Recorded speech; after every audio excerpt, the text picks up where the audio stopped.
Input subsidy से किसानों को मदद मिली थी, अब कर्ज माफी की क्या देखिए कि जितना किसान हमारा मजबूत होगा, हमारा अर्थव्यवस्था उतना मजबूत होगा। पिछले 5 साल हमने देखा कि यहाँ के व्यापार व्यवसाय बढ़ा है। मंदी का असर दूसरे राज्यों में भले रहा, लेकिन छत्तीसगढ़ में बिल्कुल मंदी का असर नहीं रहा। जो पैसा किसानों के खाते में गया है वो बाजार में आया है। बड़े उद्योगपतियों को यदि पैसा देंगे तो बाजार में नहीं आता। 14.5 लाख करोड़ रुपया बड़े उद्योगपतियों को माफ कर दिया भारत सरकार ने। हिंदुस्तान के अर्थव्यवस्था में क्या उसका असर पड़ा, लेकिन छत्तीसगढ़ में हमने माफ किया किसानों का, उसका असर छत्तीसगढ़ के व्यापार व्यवसाय में पड़ा, उसके जीवन में पड़ा है। ये दोनों अर्थव्यवस्था में बहुत अंतर है। सर, ये ब्रह्मास्त्रों का बड़ा जिक्र होता है चुनाव में, क्या ब्रह्मास्त्र है क्या? नहीं भैया, हम लोग हिंसा में विश्वास नहीं करते। ब्रह्मास्त्र ऐसा अस्त्र है जो छूटता है वो किसी की जान ही लेता है, और हम लोग उसमें विश्वास नहीं करते। हिंसा में हम तो खुशी बांटने में विश्वास करते हैं।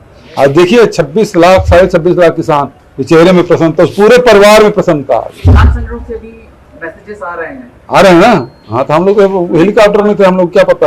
अरुण रिएक्शन करके कह रहा है कि छत्तीसगढ़ की भावनाओं से घोषणा की है। अरुण साहू जी, मैं उसका भी निकालवा देता हूँ कितना कर्ज माफ हुआ है, और अभी कितना कर्ज लिया है, कितना माफ होगा वो भी बता दूंगा मैं।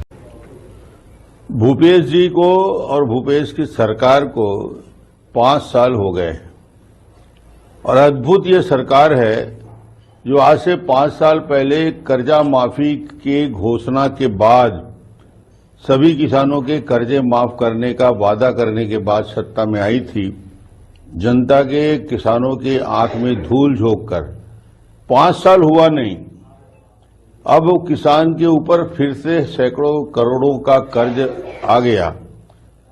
ये स्थिति छत्तीसगढ़ में बनी हुई है कि किसान कर्ज के बोझ से दबता जा रहा है। सरकार की नीति ऐसी है, सरकार की नीयत ऐसी है कि 5 साल के बाद हर 5 साल में किसानों के ऊपर इतना बोझ बढ़ जाता है कर्ज का कि उसको फिर से कर्ज माफी के लिए आवेदन करना पड़ता है। तो ये असफलता भूपेश बघेल की है।